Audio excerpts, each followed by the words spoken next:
Oi, Rafael. Parte 2 do vídeo introdutório aí dos conteúdos que eu vou trazer. Então, estava dizendo que, para mim, o marco de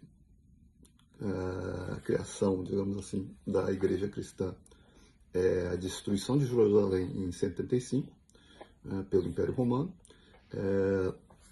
E o que o Império Romano fez? Primeiro, o que gerou a guerra? Né? Essa foi a terceira guerra entre os judeus e os romanos desde a morte de Cristo. 3 guerras ocorreram.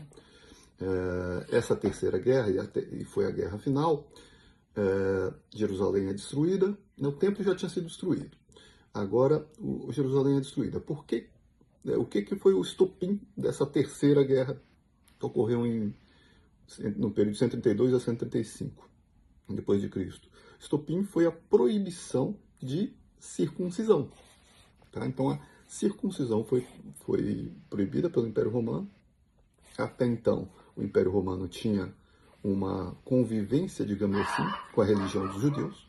Com a convivência, todos os cidadãos do Império Romano eram obrigados a participar do culto imperial, né? O culto aos deuses. Né? E aí tinha uma mescla de deuses antigos com humanos transformados em deuses. Né? Então tinha um culto, quer dizer, quem era nomeado Deus, o considerado Deus, e aí fazia as estátuas e botava o culto e todo mundo tinha que fazer suas orações, não era considerado um ateu, né? Era considerado ateu quem não rezava para os deuses. E era aceito que os judeus tivessem lá, né, o Deus diferente deles, separado. Né? O Império Romano aceitou isso durante um tempo. Né? Mas em 135, depois de eles proibirem a circuncisão, os judeus se revoltaram, assumiram a governança da Judéia e aí foram massacrados. Bom, para ser mais forte ainda, o Império Romano mudou o nome de Jerusalém. Falou, não, isso aqui não é mais Jerusalém, isso aqui não é mais Judéia. A partir de agora, Jerusalém vai se chamar Aelia Capitolina e a Judéia passa a se chamar Síria-Palestina.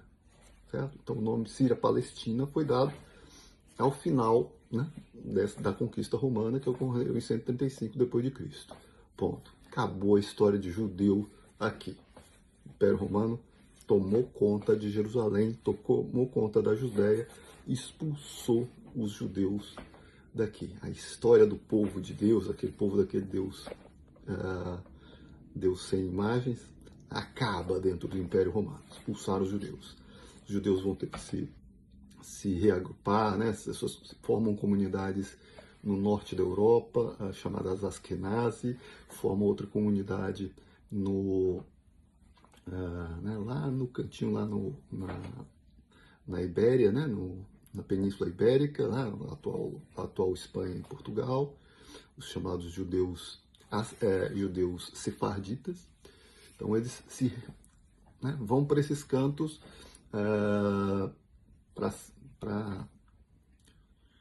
para poderem se refugiar, digamos assim, de uma perseguição e de uma proibição de religião. Passa a ser uma religião formalmente banida do Império Romano. Bom, isso em 135. Bom, qual é o problema dos romanos? Quando eles fizeram isso, tinha tido muita guerra. Só na primeira guerra dos judeus com os romanos, em 70, mais de 1 milhão de judeus morreram. Tá? Então, mais de 1 milhão de judeus morreram naquela guerra que culminou com a destruição do templo. E continuou perseguição, né, os judeus. E nesse instante nós temos judeus que acreditam em Jesus, né, cada vez mais acontecendo conversões, e judeus que não acreditam, certo?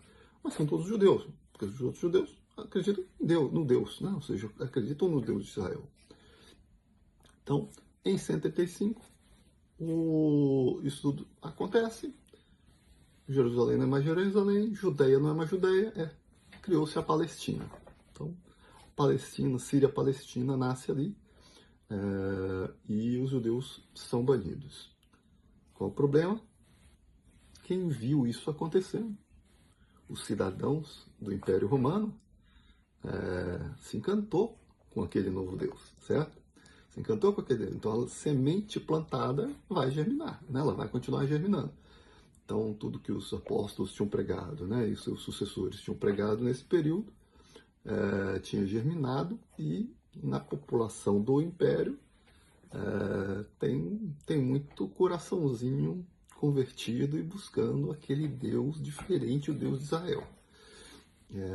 E aí a gente vai ver a construção sendo feita lá depois de 135. Você vai ver primeiro apologeta da igreja seria o Justino, né? São Justino, né? Justino Mártir. Aí você vai ver Tertuliano. E aí nesses primeiros apologetas você vai ver que a questão chave é que Roma ainda estava olhando torto para esse Deus, acusando os que queriam professar essa fé nesse Deus de canibais, né? Comendo o corpo de Cristo. Ou seja, tinham restrições ainda de Roma ao Deus, né? Agora não mais aos judeus. Os judeus já resolveram o problema. Agora aceitam uma multidão de Deus, aceitam tudo quanto é Deus. E aqueles que querem professar esse Deus, há uma pressão de que esse Deus, né, tem problemas, né? Porque forma canibalismo. Então, a defesa apologética começa aí a defender a história desse Deus por cristãos não judeus. Começa agora a Igreja de Cristo.